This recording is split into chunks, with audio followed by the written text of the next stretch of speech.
Happy holidays, everyone. My name is Daniel Epler, and this is the YouTube channel where we celebrate all kinds of movies. And today I'm going to be reviewing Violent Night, a new Christmas movie that just hit theaters. This movie was directed by Tommy Wirkola, the director of Hansel and Gretel Witch Hunters, a movie that I think is actually pretty underrated. And it's starring David Harbour, John Leguizamo, and Beverly D'Angelo. So I was actually really interested in seeing this movie as soon as I heard about it. I think I just really respected the silly simplicity of the premise. It seemed like a writer just had an idea and he thought, okay, so Die Hard is culturally accepted as a Christmas movie at this point. And by the way, if you think Die Hard isn't a Christmas movie, the world has left you behind. It's culturally accepted at this point. I'm just going to drop that bomb right here at the beginning of the video. So if Die Hard is a Christmas movie, what if John McClane was just Santa Claus? And that seems to be the guiding principle of this movie, and I think that's a really fun idea. And let's just go ahead and start off with the plot of the movie. So we start off with this family unit of a husband, wife, and daughter, and they're having some marital problems, so there's some kind of family issues. We don't know exactly what they are at first, but they're going to spend Christmas with the husband's family, who is this incredibly rich, privileged, powerful family, and the wife feels a little bit outside of that. But there are some bad guys that know that they're incredibly rich, these group of highly trained mercenaries, much like we see in Die Hard, and they come take over the house in order to steal a lot of money. And who can stop them except Kris Kringle himself, who just came down the chimney to deliver some presents. And let's just start things off by talking about David Harbour as Santa Claus. So this is a movie that, despite the numerous good things about it, is really riding on its lead actor, because this is an incredibly hard part to get right, because this Santa Claus is not jolly St. Nicholas. He is a Santa Claus who is burned out from centuries of delivering presents to kids. He feels like kids are becoming more and more ungrateful, more just wanting stuff and not celebrating the true meaning of Christmas. And he's burned out, he's tired, he's a drunk, he's foul-mouthed, and this is a darker version of Santa Claus than we've ever seen before. So we've got to have a Santa Claus that in many ways seems like he would be unlikable, but he's still got to be believable as Santa Claus. We have to recognize him as a character that we know from pop culture, from mythology, and he's got to be believable in that he can be an action hero and kick a lot of ass. And that's where David Harbour comes in and just rescues this movie from a premise that could potentially not work at all. And he's amazing in this. I just love David Harbour. I've become such a fan of him over the years. I love him in the Stranger Things movies. I love him as Red Guardian in Black Widow. Black Widow is actually a movie I like quite a bit, and I actually think he's the best thing about the movie. He's proven throughout his career that he is so good at making characters who would seem like losers incredibly likable. Characters that are grumpy, characters that are burned out, characters that maybe have an alcohol dependency. He is so good at making these characters lovable and that we want to hold close to our hearts. And that's what he does with this Santa Claus. So he is believable as Santa. I would say he's the most comparable to Kurt Russell in the Christmas Chronicles. That's kind of the brand of Santa Claus they're going for here. But we do love him despite all of his faults. And he does kick a lot of ass, and he's believable in that way. Not just because David Harbour can pull off these action scenes, but because there's actually a little bit of a backstory that we get with Santa Claus that is different from any other version I'd ever seen. I actually kind of wish we got a little bit more of it, but it's interesting, and it adds into David Harbour's believability as an ass-kicking Santa Claus. But David Harbour's not the only character that makes this movie work. I actually really like this family that the movie centers on. While the husband and wife are having some clear marital problems, I found them both incredibly likable on their own and likable together. It became clear to me very quickly that they weren't having problems because one of them was a bad person or anything like that. It was because of external forces. And as I'm watching the movie, I really want them to work it out. And then their daughter is incredibly sweet. She's a character without flaws, but I think that's okay because she's there to really display a child's wonder in the meaning of Christmas, the spirit of Christmas that David Harbour has kind of lost, this Santa Claus, and she really brings that to this movie. So I really like that unit. When it comes to the husband's family, I think they're a little bit of a mixed bag. They reminded me of the family in Knives Out, just this incredibly rich and privileged and kind of rotten family.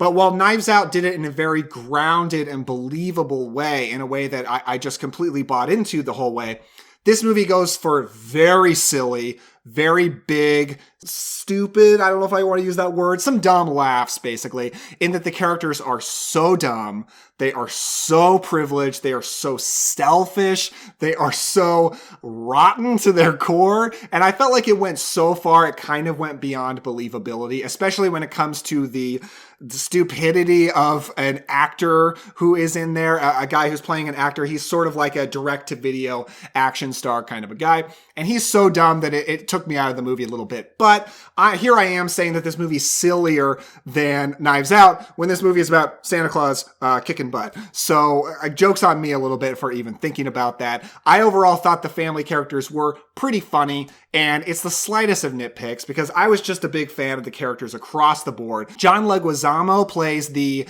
Alan Rickman part, the Hans Gruber, and I really like this character for one specific reason, and that's that he has a lot of truly rotten, evil things to say, but he's always peppering it through with Christmas iconography, with famous Christmas names or just nouns in general. And I thought that the joke of that dichotomy just fueled a lot of his presence in the movie for me. John Leguizamo is having a great year. When it comes to this and The Menu, he's just knocking it out of the park. I really did enjoy him in this movie. Another thing that I really liked about this version of Santa Claus is that all of the classic Santa Claus mythology is there. This movie doesn't try to ground Santa in reality much at all. The Christmas magic is very much present, but first of all, it doesn't take the Christmas magic into meaning that Santa is invincible exactly. He feels very vulnerable in the movie. Santa can bleed, and Santa bleeds a lot. He takes a lot of beatings in this movie. I tend to really like it in action movies when our hero gets beaten a lot because that really helps with us just feeling for him so much and just being desperate to want him to succeed. And I really felt that in this movie. But also I really enjoyed that Santa Claus, the character himself, doesn't really understand Christmas magic. So we don't get bogged down in explaining why things are the way they are with Santa Claus in the way that the Disney movie with Tim Allen, the Santa Claus, kind of goes into that a lot. Santa Claus himself is just like, I don't know how this Christmas magic stuff works. I just go along with it. That was an aspect that I really enjoyed. But I have talked quite a bit about the ass-kicking power of Santa Claus. So how is the action in this movie? Does it live up to the name Violent Night? And yeah, it really does. In fact, I would say this is one of the most violent action movies that I've seen in a theater, getting a theatrical release in a long time. It almost borders on horror movie violence, I would say. The movie is very funny. Like I just got some gut laughs out of this thing. Very, very funny movie, but that would lead you to think that this is an action comedy. And I guess it technically is, but I feel like that name suggests that comedy is undercutting action a little bit, that you're not going to get quite as much of a pure action movie. And I'd say, well, this movie is very funny. You're getting a pure action movie. It is incredibly violent. Santa Claus almost reaches sadistic levels of brutality onto these bad guys. If you think this movie is going to chicken out on having Santa Claus actually kill people, you would be very much mistaken. So I thought the action, I really had no problems with it. I didn't think they were quick cutting too much. I could always tell what was going on. There is a one-take fight scene in the movie, which seems to be the one big trend of action movies right now.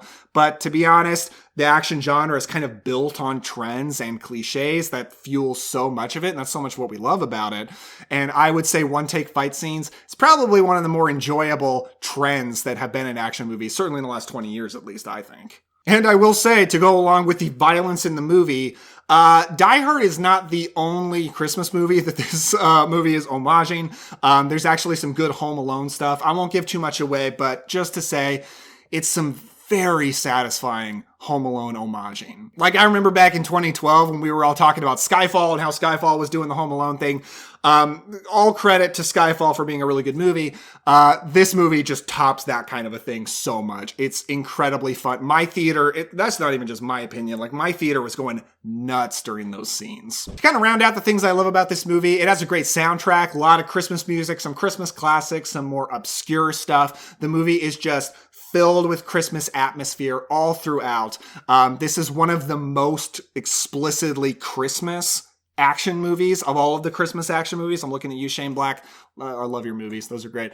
And I just loved all that because I'm a fan of Christmas, but I want there to be more Christmas movies that are not just comedies or romantic comedies, because that's so much of what Christmas movies are, and that's great. But Christmas horror movies, Christmas action, I'm all on board for it. I would say this is my favorite Christmas movie since Krampus, at least. I am a huge fan of this movie. I just loved it.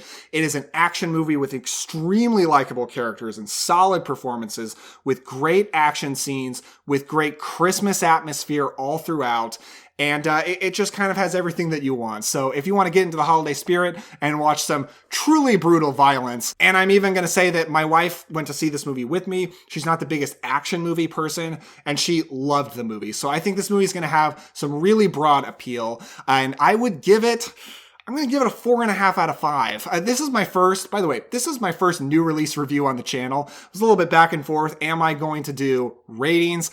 I rate all the movies I see on Letterboxd. I really enjoy it, so I'm going to do the same here. I'm giving this a 4.5 out of 5. I'm not necessarily heralding this as one of the greatest movies of the decade, as a masterpiece or something like that. Not necessarily, but I think for what this movie is setting out to do, it is damn near perfect. It is accomplishing it so well, what it is gunning. So that's my take on Violent Night. Are you going to go see it, or have you already seen it? What do you think about it? Leave it in the comments down below. In any case, give us a like and maybe even a subscribe, because we've got more videos coming on the way. Avatar: The Way of Water is coming out next weekend. Very excited to see it and to talk about it. So in any case, we'll talk about all kinds of movies next time.